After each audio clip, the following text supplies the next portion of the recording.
Depuis sa nomination, le nouveau ministre de l'Intérieur, Bruno Retailleau, n'a de cesse de marquer les esprits, quitte à tenir des propos clivants. Comme des millions de Français, je pense que l'immigration n'est pas une chance. La nouvelle loi immigration pourrait être examinée dès le début 2025 au Parlement. Elle devrait proposer de prolonger la durée maximale de la rétention des étrangers visés par une OQTF, une obligation de quitter le territoire français à 210 jours contre 90 aujourd'hui. Proposition avancée après le meurtre de Philippine en septembre dans le bois de Boulogne. Le principal suspect, un Marocain déjà condamné pour viol, avait été libéré de son centre de rétention sans perspective d'expulsion. L'impossibilisme juridique ne doit pas nous servir d'excuse pour ne pas agir. Il faut agir.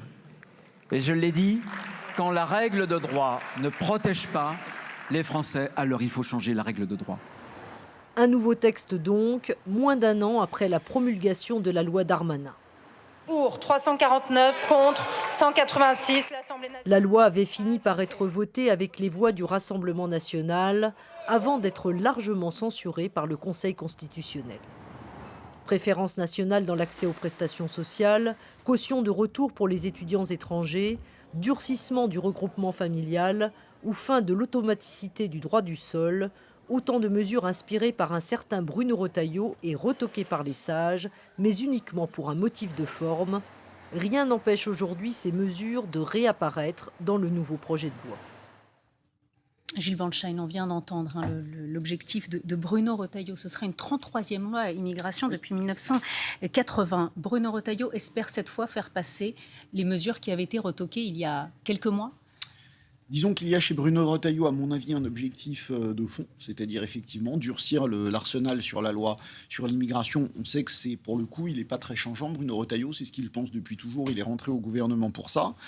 Mais avant ça, il y a peut-être un objectif politique à court terme, c'est deux choses. D'abord, un contre-feu vis-à-vis de l'opinion après un budget assez impopulaire, avec certes des augmentations d'impôts qui peuvent être populaires, mais pas pour tout le monde, mais des baisses de dépenses qui sont très impopulaires, et bien d'essayer de promouvoir un texte qu'il espère plus consensuel, tant pense-t-il qu'il y ait une majorité nationale, comme il l'avait dit, pour durcir les conditions d'immigration, donc un contre-feu vis-à-vis de l'opinion, et je dirais un prix à payer vis-à-vis du Rassemblement national. Alors de toute façon, quoi qu'il arrive, on ne saura jamais la vérité, mais enfin, on peut penser que Marine Le Pen a quand même dans sa déclaration de politique générale, enfin dans la réponse à la déclaration de politique générale, elle a quand même demandé l'inscription d'une loi immigration au premier trimestre 2025. Et bizarrement, quelques jours après, eh bien, Bruno Retailleau dit il y aura une loi immigration début 2025. Donc, est-ce que c'est le prix à payer pour acheter ? Sinon, le vote du budget par les parlementaires Rassemblement national qui paraît peu probable, mais au moins leur abstention lors d'une éventuelle censure. Véronique Reissout, est-ce que cette fois-ci, Bruno Retailleau a l'opinion derrière lui, entre guillemets, sur ces sujets ? On revient toujours à ce sujet de l'opinion au sens large. Qui est multiple, mais en tout cas une majorité de l'opinion, disons. Mais on va dire qu'il y a la première chose qui est appréciée, que les gens soient d'accord ou pas d'accord avec le sujet de l'immigration et d'une nouvelle loi, c'est la constance. Comme Gilles Bansheim l'a dit, il y a une forme de logique. Bien, la constance est quelque chose que les Français apprécient. Je rappelle qu'ils sont un peu dans la défiance des politiques, et parmi les raisons de la défiance, c'est les revirements réguliers. Donc là, cette constance-là, elle est appréciée. Après, que le sujet de la loi immigration fasse l'unanimité, non, pas vraiment. Et d'autant moins que ça n'est pas un sujet de préoccupation majeure. Ça ne veut pas dire que ce n'est pas un sujet d'inquiétude, ça ne veut pas dire que ce n'est pas un sujet d'intérêt, mais ce n'est pas une préoccupation majeure à l'instant. La sécurité est plus forte que l'immigration, et les deux, contrairement à ce que d'aucuns peuvent imaginer, ne sont pas toujours associés dans l'esprit des Français. Et puis pour le moment, ils sont surtout les premiers sujets les plus cités, c'est la santé, l'électricité, le gaz, la voiture. Et puis arrive après le sujet de la sécurité, et encore après le sujet de l'immigration. Et ensuite, ce qu'on pouvait beaucoup lire, alors en particulier sur des espaces où les gens s'expriment un peu plus longuement, comme sur Facebook, c'est que le sujet de l'immigration, c'est l'immigration clandestine qui inquiète les gens, et une loi par essence va pas réguler quelque chose qui est clandestin. Donc voilà, mais c'est un sujet clivant, et en tout cas on peut dire qu'en termes de part de voix, Monsieur Retailleau gagne loin devant les autres, parce que quand on regarde sur l'ensemble du gouvernement, la personne dont on parle le plus après le Premier ministre. C'est M. Retailleau qui, cette semaine, a enregistré plus de 130 000 messages sur plein de sujets, dont celui-ci.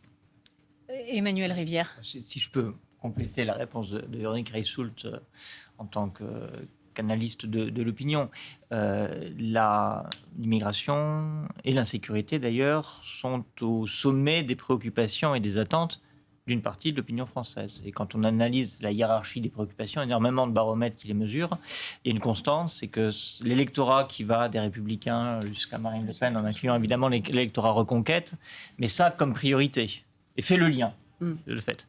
En revanche, c'est dans les tréfonds des priorités de l'électorat de gauche, et c'est une priorité parmi d'autres pour l'électorat Renaissance. Donc, on pourrait dire, d'ailleurs, ce n'est donc pas une priorité du pacte du Front républicain et de l'électorat du Front républicain, et c'est davantage une priorité d'une partie de l'hémicycle. L'autre question que ça pose, c'est cette question de la constance.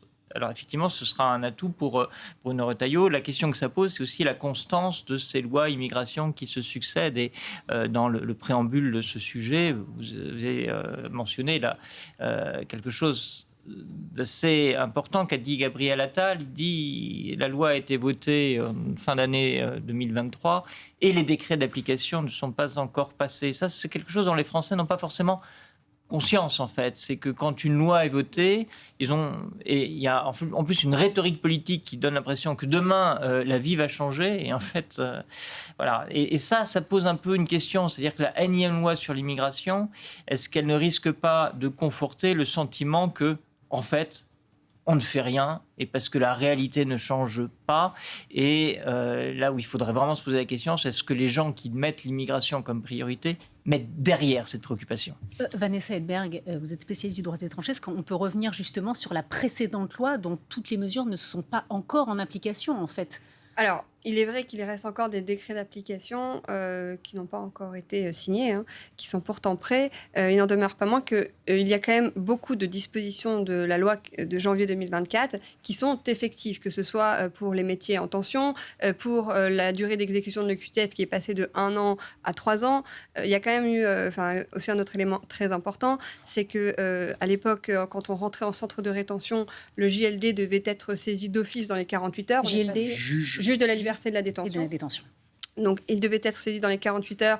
On est passé à 4 jours parce qu'au niveau matériel et logistique, il était parfois très difficile de pouvoir donc réunir les conditions d'une audience à 48 heures. Désormais, on a 4 jours. Donc, effectivement, il est plus facile de les faire, d'avoir une décision du juge de la liberté et de la détention pour les laisser en centre de rétention. Gilles, accorder une première prolongation, en tout cas. Gilles, je ne vous ai pas répondu complètement à votre question tout à l'heure où vous me demandiez est-ce que cette fois-ci Bruno Retailleau va pouvoir faire passer ce qui n'a pas pu passer lors de la précédente loi. Eh bien, je ne vais pas tellement plus vous répondre, mais je vais quand même vous dire on verra.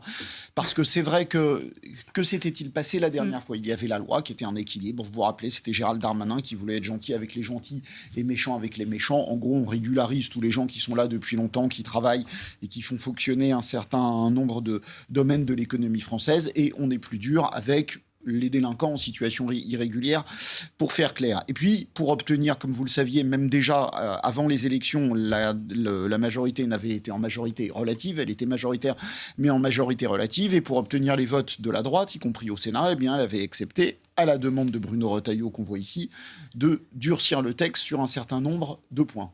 De sorte que c'était un texte assez droitier, tellement droitier que le Rassemblement national lui-même a fini par le voter. Mais un certain nombre de mesures ont été censurées par le Conseil constitutionnel. Et comme le disait le reportage, la plupart ont été censurées, non pas parce qu'elles sont inconstitutionnelles, mais pour des raisons de forme, ce qu'on appelle un cavalier législatif. C'est-à-dire qu'on n'a pas le droit, dans une loi qui concerne un domaine, de faire passer autre chose.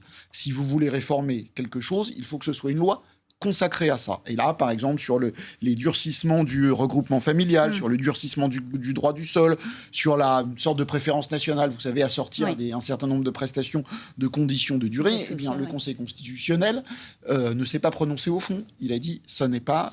sur la forme, ça ne correspond pas au sujet du texte. À l'objet du texte. Donc, une partie de la classe politique dit, ces mesures ont été censurées, c'est pas la peine de les remettre, elles ne sont pas constitutionnelles. Et la droite et l'extrême droite disent, on n'en sait rien, puisque le Conseil constitutionnel ne s'est pas prononcé au fond. Donc on verra. Il y a depuis... la droite était absolument furieuse, mais enfin, ils l'ont cherché, c'est-à-dire ils ont voulu des conditions plus dures. Le gouvernement lui-même, je me souviens de Gérald Darmanin, ministre de l'Intérieur, montant à la tribune et disant « Je vous demande d'adopter une loi dont je sais qu'elle n'est pas constitutionnelle ». Donc la droite, sachant très bien, pour faire de la politique, sachant très bien qu'un certain nombre de mesures feraient l'objet d'une censure pour cavalier, ont quand même voulu qu'elles soient dans le texte. Bon, ça a été censuré. Maintenant, comme ils sont furieux de ça, ils vont vraisemblablement...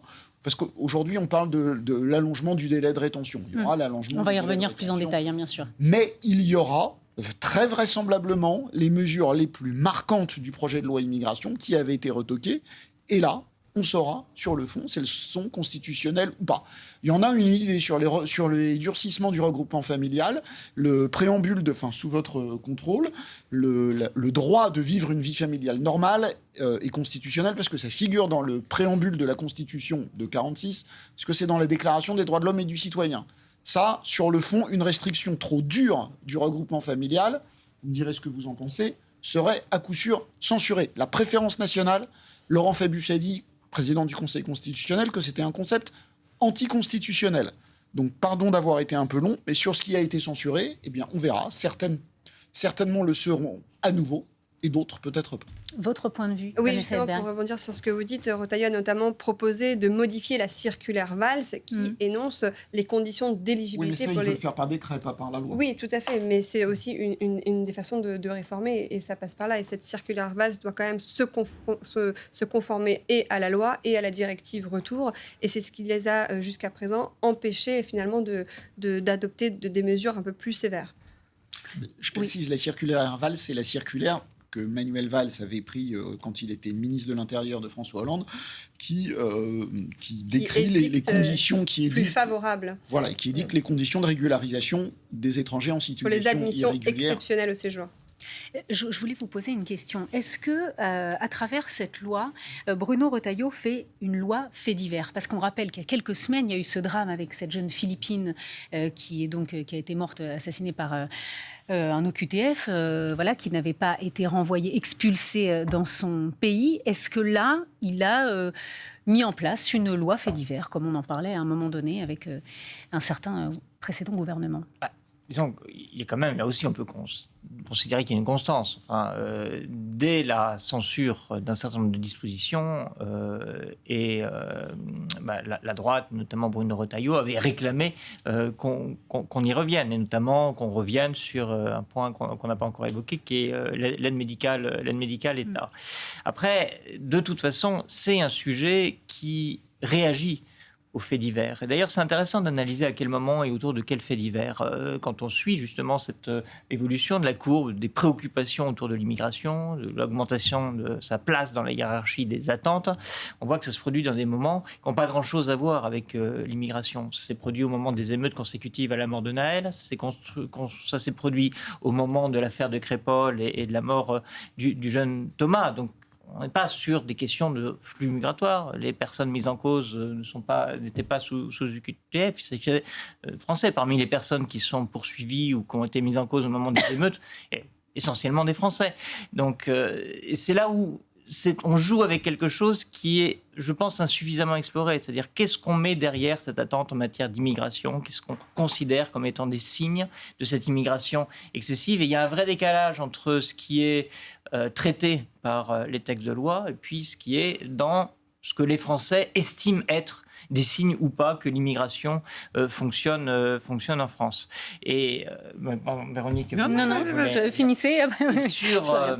C'est vrai que je trouve qu'il y a un petit danger là, mais c'est un peu quelque chose que je vais mettre en discussion sur l'histoire dramatique de Philippines.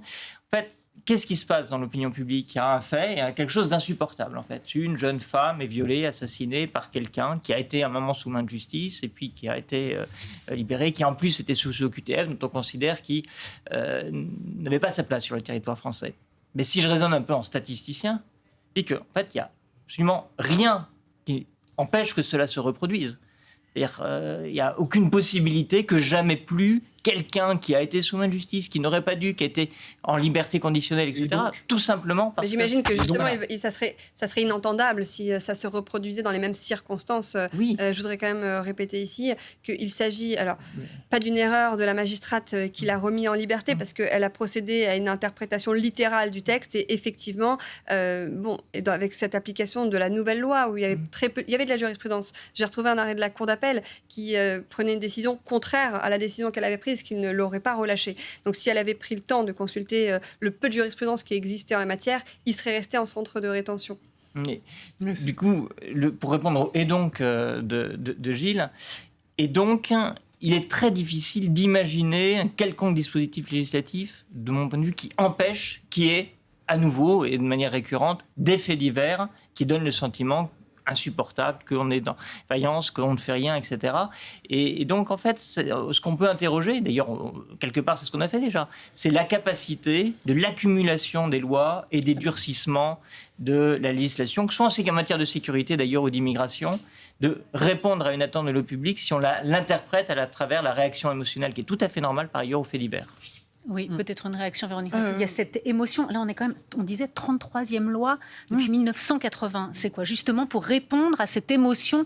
Et on le disait, il faut qu'il se passe quelque chose, en fait. Même si dans les faits, ça ne va peut-être pas changer grand-chose, il faut qu'il y ait eu un effet d'annonce. S'il n'y a rien, ça ne va pas calmer les inquiétudes et la colère et l'émotion. Donc, il faut. Après, il y a aussi une autre donnée, c'est que les Français ont besoin, quel qu'il soit, là pour le coup, qu'ils soient de droite ou de gauche face à quelque chose de ce type-là, ils ont besoin d'en parler, ils ont besoin d'entendre des explications, mais aussi ils ont besoin d'avoir l'impression que les politiques font quelque chose. Donc une loi, même si elle n'est pas extrêmement efficace, ou un décret, ou en tout cas un mouvement, donne l'impression que les politiques s'emparent du problème et prennent la mesure de l'émotion, la mesure de la gravité, sachant que l'un des points que tous les Français apprécient, c'est des politiques. Alors on parlait de la constance, c'est un premier point, et le deuxième, c'est l'action, et plus exactement, c'est d'ailleurs ce qui fait le succès dans l'opinion publique de M. Attal, c'est « je dis, je fais ». Donc en fait, dire c'est scandaleux et je partage l'émotion et tout ceci ne doit plus jamais se reproduire. Si vous ne proposez pas quelque chose, l'opinion publique ne peut pas, se sentir apaisée, et deux, trouver que vous êtes un politique performant.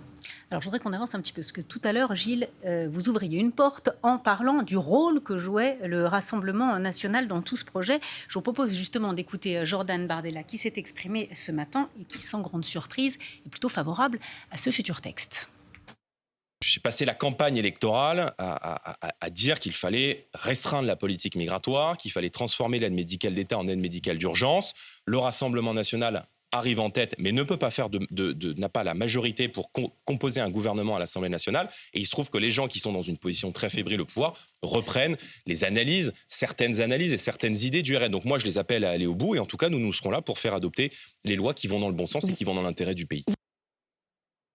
Tout à l'heure. C'est très exactement ça. C'est-à-dire que là, Jordan Bardella explique à ses électeurs, vous voyez, nous avons raison. Bon, Michel Barnier, c'est peut-être pas votre tasse de thé. Il y a 11 millions d'électeurs qui n'ont pas voté. Enfin, personne n'a voté pour avoir Michel Barnier Premier ministre parce qu'il n'y avait pas de bulletin de vote Michel Barnier.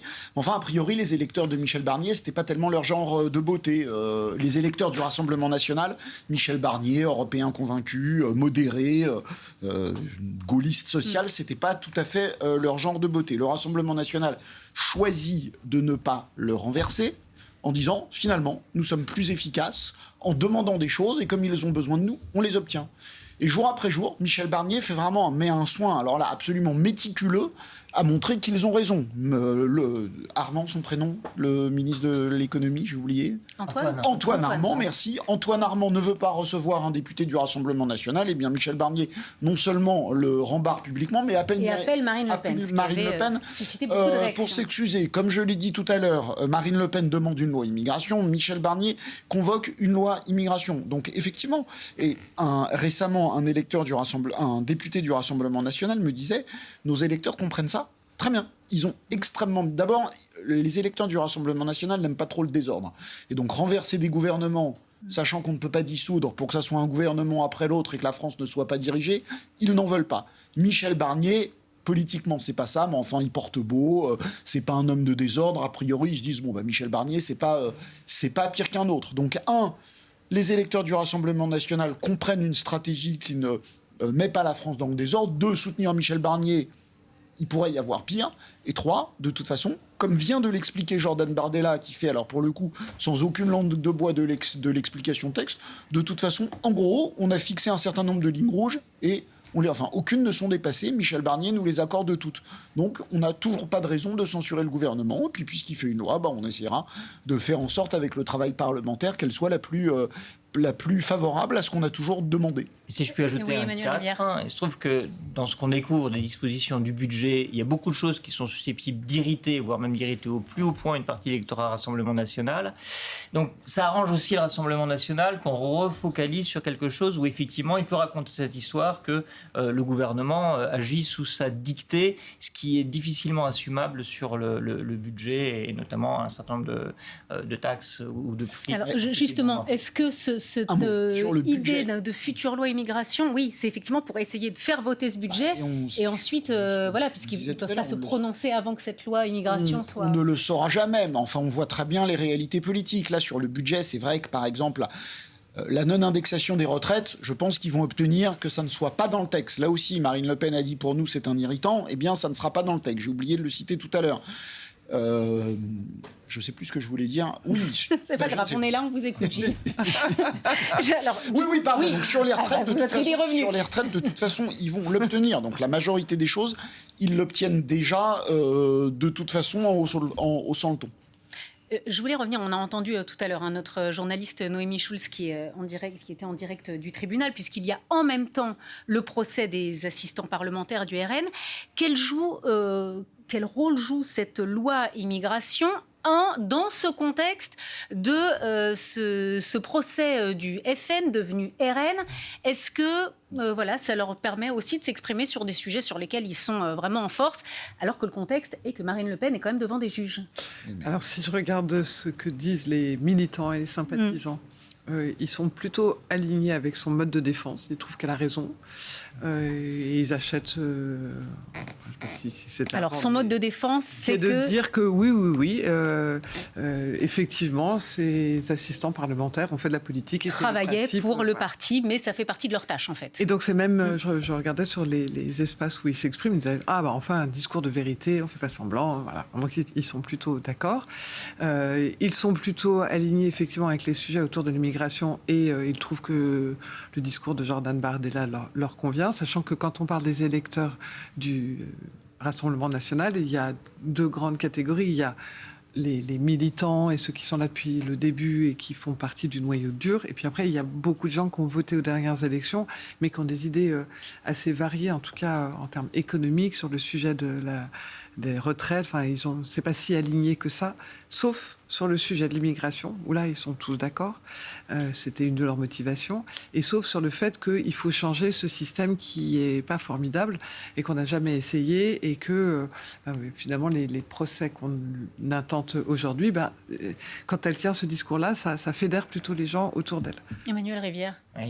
Il n'y a pas de danger immédiat pour Marine Le Pen, Jordan Bardella, le Rassemblement national, dans la mise en cause que représente ce procès, parce qu'une partie, comme l'a dit Véronique, du noyau dur va plutôt considérer ça comme un procès politique, et c'est une ligne de défense qui fonctionne. Après, même si on met de côté la question d'une éventuelle inéligibilité, qui évidemment changerait considérablement la donne si Marine Le Pen ne pouvait pas se présenter à une échéance présidentielle proche, il y a le problème que ça pose pour l'électorat qui reste à conquérir pour le Rassemblement national. C'est-à-dire que plus on grossit, évidemment, plus on doit reposer sur un électorat qui est moins conquis, moins acquis, plus légitimiste, donc qui va quand même avoir tendance à penser dès que si la justice se prononce, qu'il y a des faits. Donc ça reste quand même un caillou dans la chaussure dans la stratégie de conquête du pouvoir. Pour un parti, ça n'a pas fait grand mal d'ailleurs quand il y a eu des remises en cause précédemment, pour un parti qui est un parti contestataire, au fond, ça va bien avec l'idée de ce positionnement-là,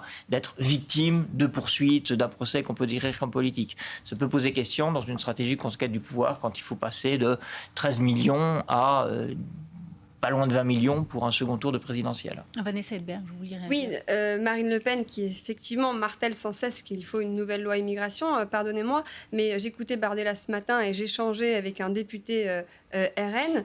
J'ai pas réussi à obtenir une proposition concrète qu'ils auraient émise, si ce n'est effectivement l'aide médicale d'urgence substituée à l'aide médicale d'État existante actuellement. Donc j'aimerais bien que quand même le Rassemblement national nous fasse connaître quelles seraient précisément ces propositions.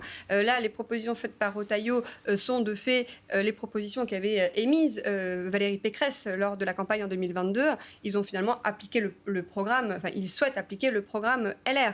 Concernant le Rassemblement national, à ce jour, moi je suis incapable de vous dire, passer l'aide médicale d'urgence, quelles sont les propositions qui sont faites. Et le peu de propositions que j'ai entendues, c'est des propositions qui sont toutes contraires aux traités européens, notamment j'ai en tête la directive Retour, mais aussi la Convention européenne des droits de l'homme. Donc j'avoue ne pas comprendre, alors est-ce qu'on reste dans l'Europe, est-ce qu'on sort de l'Europe Là, j'avoue que je suis un peu confuse. Alors, on va avancer un petit peu sur, justement, on parlait de ce gage au Rassemblement national. Didier Migaud, le garde des Sceaux, un membre du gouvernement, s'est exprimé ce matin. Pour lui, ce n'est pas du tout faire du pied au Rassemblement national.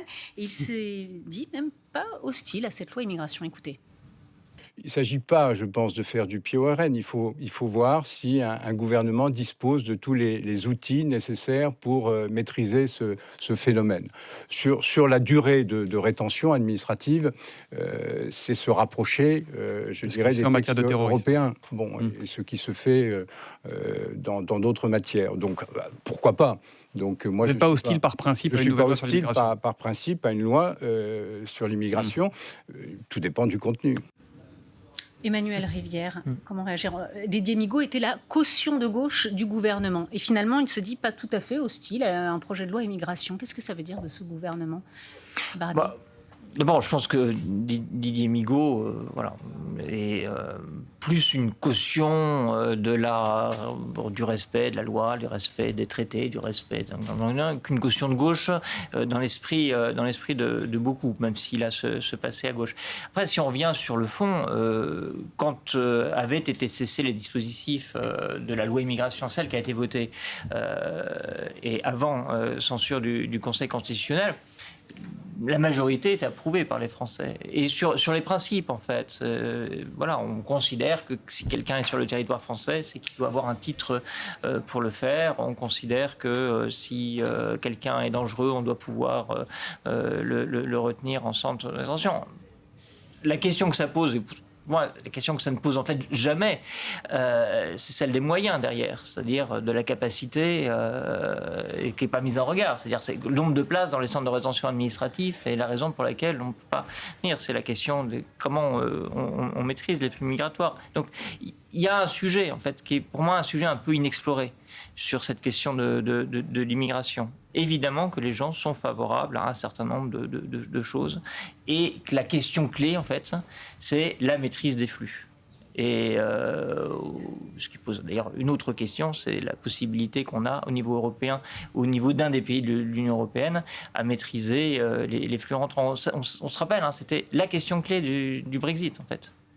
Et question sur laquelle, quelques années après, les Britanniques considèrent que rien n'a changé malgré la sortie de l'Union européenne. Je voudrais encore le répéter parce que pour nos auditeurs, il faut que ce soit très clair. La loi immigration telle qu'elle a été adoptée en janvier dernier doit être modifiée, car le texte qui permet l'avant-dernière et la dernière prolongation en rétention est mal rédigé. Aussi, de toute façon, il faudra le modifier. Donc, à la faveur de cette modification qui devra être votée de toute façon, puisqu'effectivement, il y a lieu à interprétation et une loi, par essence, doit avoir le monde d'interprétation possible pour les juges. Il va avoir une application simple et claire. Ici, c'est pas du tout le cas. Donc, je me suis penchée sur la question avec Nicolas Molfessis et Christophe Jamin, qui sont donc des universitaires émérites. On a bien compris que le texte était mal écrit, donc il va falloir le modifier. Donc sur l'opportunité d'étendre le séjour en rétention des personnes dangereuses, je pense que ça fait l'unanimité au sein de tous les partis politiques. Après, maintenant, ça sera la question de savoir quelles seront les autres propositions qui seront... Gilles, est-ce que ça peut faire l'unanimité? Parce qu'on voit quand même Gabriel Attal ce matin qui s'est exprimé, qui estime que ce n'est pas une priorité. Et on rappelle que la précédente loi immigration, il y a quelques mois, avait largement divisé le camp macroniste. Aurélien Rousseau avait même quitté le gouvernement. Donc est-ce que là, même cause, mêmes effets? Et un certain nombre à l'époque parlementaires, aujourd'hui ministres, avaient voté contre. Je pense à Agnès Panosian, ministre. 59 députés ne l'avaient pas voté, 27 contre, 32 abstentions, voilà, pour être très précis. Dont Astrid Panosyan, aujourd'hui ministre du Travail, donc Marc Ferracci, aujourd'hui ministre de l'Industrie. Eux n'avaient pas voté cette loi. Il serait intéressant de savoir s'ils se solidarisent ou non d'une loi encore plus sévère, alors qu'ils n'avaient déjà pas voté la moins sévère. Deux choses. Sur l'allongement de la durée de rétention, c'est évident que ce genre de choses seront massivement populaires dans l'opinion. Après, reste à savoir à quoi ça sert, parce que je ne suis pas un spécialiste, mais j'ai lu que nous appliquons peu de QTF, comme chacun le sait. 7%. Celles qui sont appliquées rapidement, en début de peu de temps après avoir été prononcées. Et donc, soit elles sont appliquées dès le début, soit elles ne sont pas appliquées, et certains se demandent à quoi ça servirait de toute façon d'allonger la durée de rétention. Après, sur l'opinion publique, l'opinion finalement est assez claire. L'opinion était d'accord avec le côté gentil avec les gentils, méchant avec les méchants, et c'était transpartisan. C'est-à-dire sur l'idée qu'il fallait régulariser davantage de gens qui étaient là depuis longtemps, qui travaillaient, qui payaient leurs impôts, qui conduisaient des taxis, qui travaillaient à l'EHPAD, qui faisaient le pain dans les boulangeries, qui servaient dans les restaurants, qui étaient dans les cuisines dans les restaurants. L'idée qu'il fallait les régulariser davantage est une idée massivement défendue par l'opinion, y compris de droite.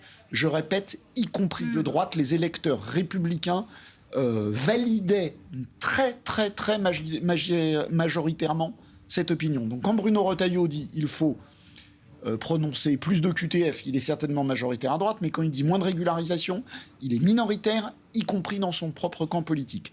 Et à l'inverse, les dispositions de la loi qui confinaient à être méchant avec les méchants, c'est-à-dire à durcir les conditions d'entrée, mais surtout être plus dur avec les étrangers délinquants en situation irrégulière, c'est-à-dire accélérer les EQTF, etc., c'était extrêmement majoritaire, y compris à gauche. Les électeurs de gauche sont favorables à ce qu'on soit plus dur, à ce que la France soit plus dure avec les étrangers qui sont en situation régulière, qui sont sur le territoire et qui seront délinquants, n'en déplaise par exemple à LFI ou au PS qui n'ont de cesse de protester contre ce genre de mesures. Donc de ce point de vue-là, finalement, l'opinion publique il y a évidemment des différences. Il y a des différences sur le niveau de préoccupation. Emmanuel a raison. C'est une préoccupation très importante à droite, c'est moins une préoccupation à gauche. Mais sur la philosophie de ce qu'il faudrait faire, évidemment, il y aurait des petites différences. Mais sur la philosophie de ce qu'il faudrait faire, l'idée du texte présenté il y a 6 mois par Gérald Darmanin était assez unanimement reconnue. Véronique Reissout, pardon, je voyais Véronique. Vous prenez la parole juste après. J'opinais du chef parce que oui, c'était très clair et c'était pas tellement un sujet ni de droite ni de gauche et que la lisibilité de la phrase gentil avec les gentils et méchants avec les méchants fonctionnait bien. Il y avait un petit point qui était plus compliqué qui était comment on fait pour être méchant.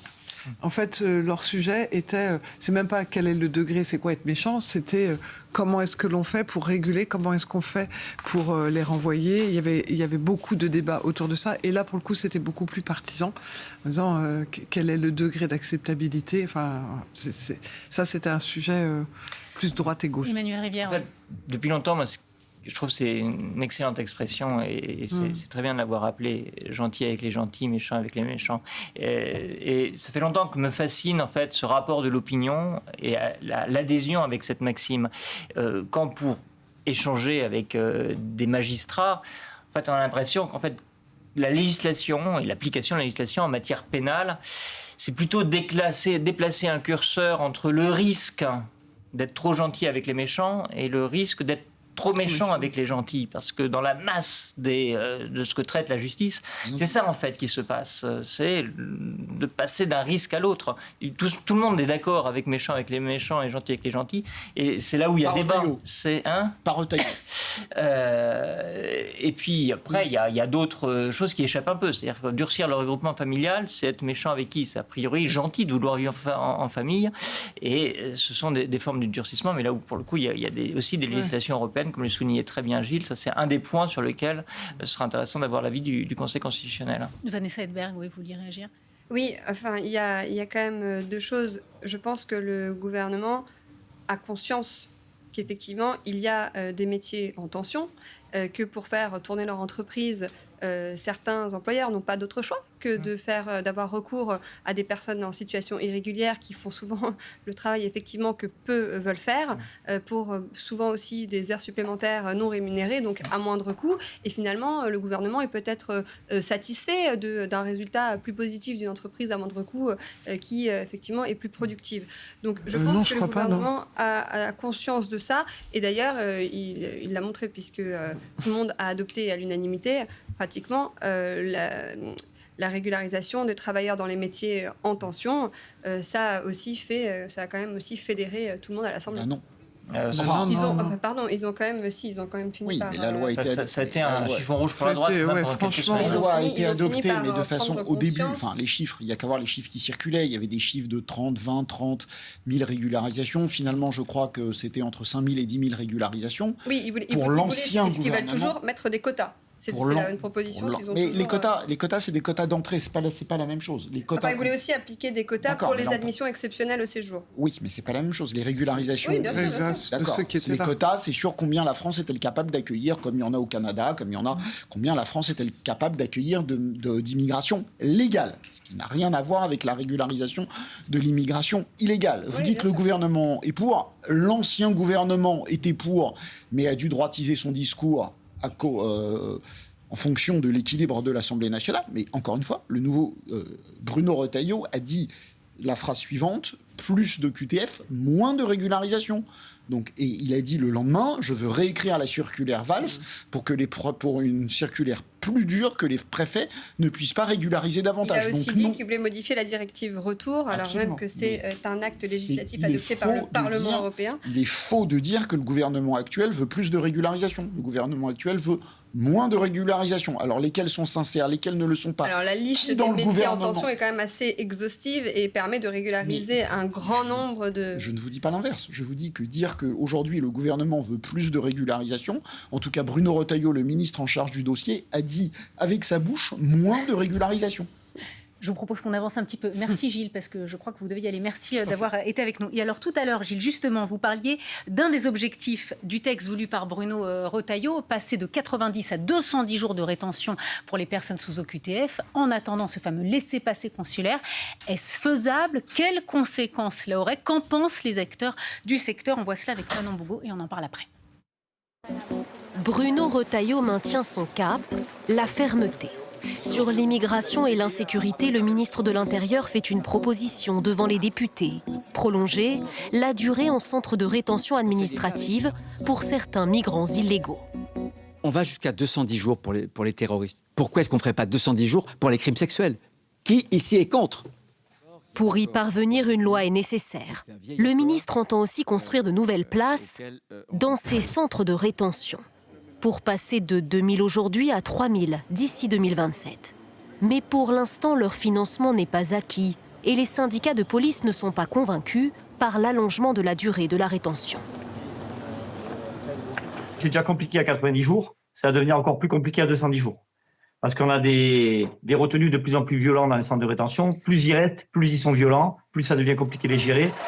Dans les pays voisins, les durées maximales dans les centres de rétention sont plus longues. 12 mois en Allemagne, jusqu'à 18 en Italie. Au Royaume-Uni, aucun délai maximum. En s'alignant sur ces exemples, Bruno Retailleau fait le pari qu'avec plus de temps, les pays d'origine accorderont plus de laissez-passer consulaires.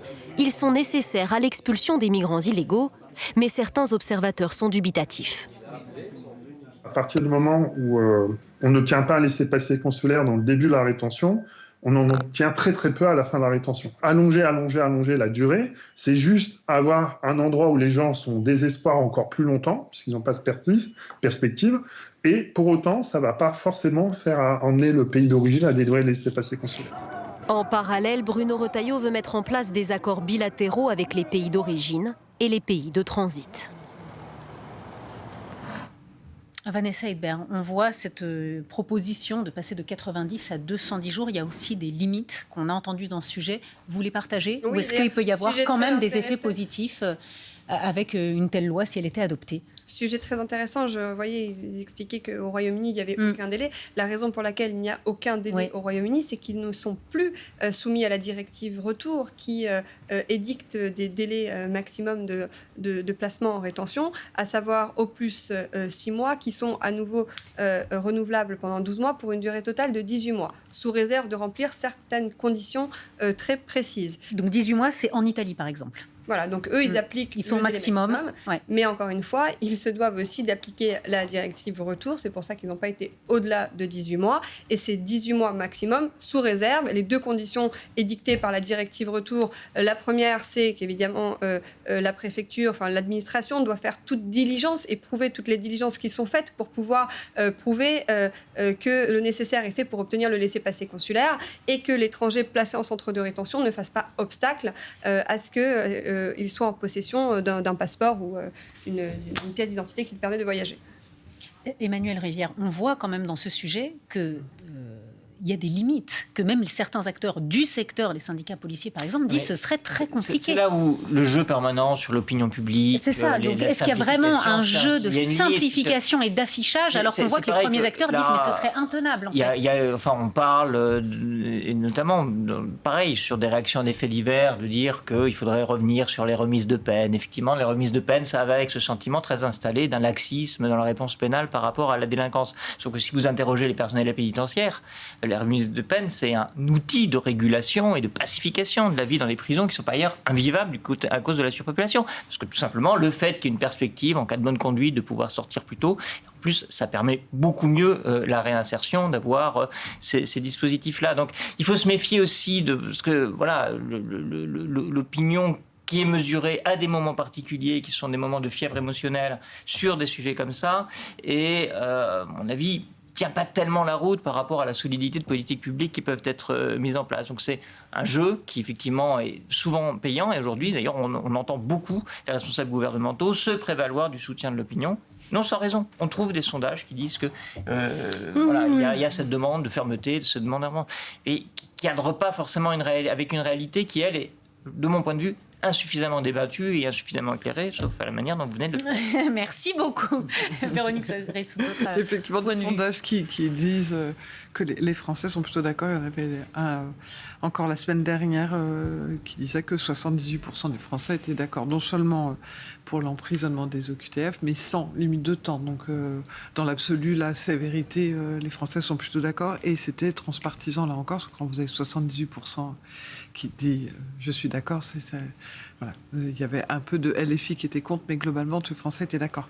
Mais là où c'est toujours plus intéressant, qui est une discussion qu'on peut souvent avoir, c'est si on vous pose une question dans un sondage en fonction du moment et de la question, vous aurez des réponses qui ne veulent pas forcément dire une réalité d'une mobilisation, d'un centre d'intérêt ou d'une compréhension d'un sujet. Et c'était plus intéressant de regarder les expressions des uns et des autres. Et effectivement, on voit bien que, je reviens sur cette formule du gentil avec les gentils et méchant avec les méchants, parce que c'est même plus une question de loi, mais une question souvent de morale, et de se dire qu'est-ce qu'il faut faire et comment on prend en compte. Et c'est toujours très intéressant de regarder les témoignages et de voir qu'en fait, ça n'est fait que de cas particuliers, parce que chacun vient témoigner en disant mais moi je connais telle personne qui est en situation irrégulière mais qui est là depuis longtemps, je le connais bien, il habite à côté ou il travaille dans le restaurant à côté, donc en fait ça fait bouger les choses. Donc, dès qu'on humanise le sujet, dès que vous forcément on change de point de vue. Dès que vous racontez une histoire, le point de vue évolue, mais dans un sens comme dans l'autre. Vous parliez de l'affaire de Philippines, bah oui, ça donne un visage, et là c'est pas un joli visage. Dans l'autre sens. Donc en fait c'est une réalité qui est, les sondages ils sont nécessaires pour comprendre comment les choses évoluent, mais c'est souvent des courbes et des tendances qui sont plus intéressantes sur ce type de questions, et après de regarder est-ce que dans le fond, lorsqu'on humanise, on a quelque chose de plus intéressant. Et là, dans ces cas-là, les gens commencent à se renseigner, à s'intéresser et à comprendre, est-ce que la durée va changer quelque chose? Est-ce que finalement renvoyer quelqu'un qui est sous OQTF, c'est si simple que ça? Est-ce que dans les arrestations, les choses sont toujours aussi simples qu'on peut se le dire? Donc voilà, c'est l'opinion dans l'absolu. Et là, pour le coup, c'est pas un sujet ni de droite ni de gauche de nouveau, c'est un sujet de « je connais cette personne, elle est... » voilà, un visage et une humanité changent les choses. Au-delà de la durée, en fait, de l'allongement de la durée, Vanessa Hedberg, est-ce qu'il n'y a pas, en fait, comme solution pour augmenter le taux, d'application des OQTF, c'est la négociation, en fait, avec les pays, ces fameux laissez-passer consulaires.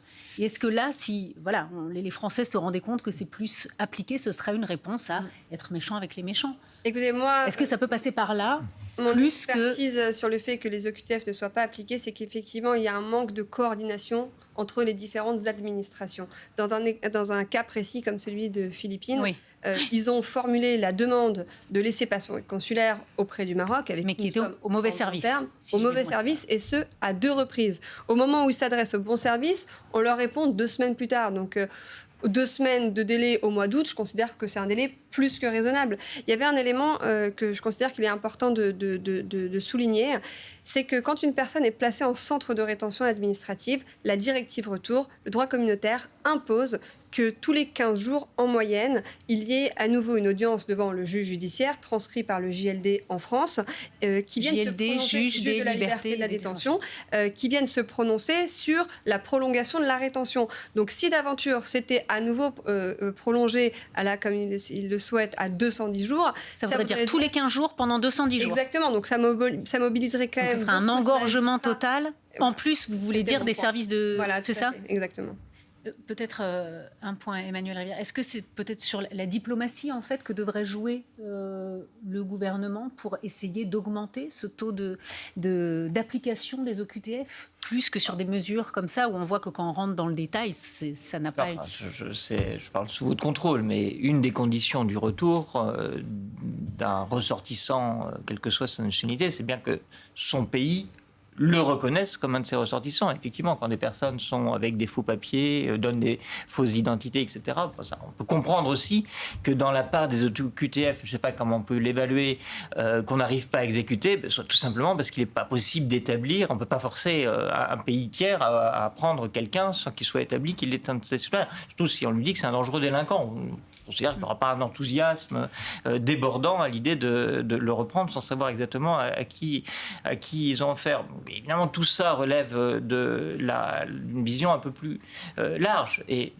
ça vaut aussi d'ailleurs pour la régulation des flux migratoires. C'est toute la question des partenariats. Alors juste un point, parce que c'est important. En général, pour être précis, les étrangers reçoivent une OQTF dans 2 cas.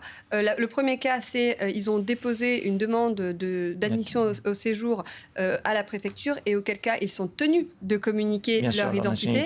Ou alors ils sont interpellés par la police, et c'est vraiment des cas très minimes, où effectivement, là aussi, eh bien, ils sont en possession, ils doivent communiquer leur pièce d'identité. Donc, dans ces 2 cas, quand ils arrivent en centre de rétention, ce cas que vous venez de mentionner précisément ne se pose pas beaucoup. Voilà. Et donc, et donc, les rapports avec les pays étrangers, on a vu la tentative de mettre en place une sorte de, on va dire, de contrepartie sur la délivrance des visas pour faire pression sur un certain nombre de partenaires, avec un succès dont on ne sait pas très bien s'il est à rendez-vous. Mais en tout cas, l'affaire est visiblement, et la question n'est visiblement pas réglée. Puis, évidemment que la question qui s'est posée, elle se pose d'autant plus depuis que ça a été mis en place par Giorgia Meloni, c'est celle du partenariat sur la régulation des flux, et là on parle de flux migratoires, on parle pas forcément d'ailleurs de personnes à qui on a, personnes qui tentent d'entrer, QTF. Mais ça fait très longtemps que l'Europe vit sous un régime de partenariat sur la régulation des flux migratoires à ses frontières, puisqu'il y a un partenariat qui avait été passé à la suite de la crise en Syrie avec la Turquie sur le fait qu'un certain nombre de réfugiés syriens restent sur le territoire turc et ne passent pas en Europe. Merci beaucoup à tous les 3 d'avoir été avec moi cet après-midi. Merci Emmanuel Rivière, merci Véronique Reissoud, et merci Maître Hedberg d'avoir été avec nous et nous avoir apporté votre éclairage sur ce sujet complexe. Merci à vous.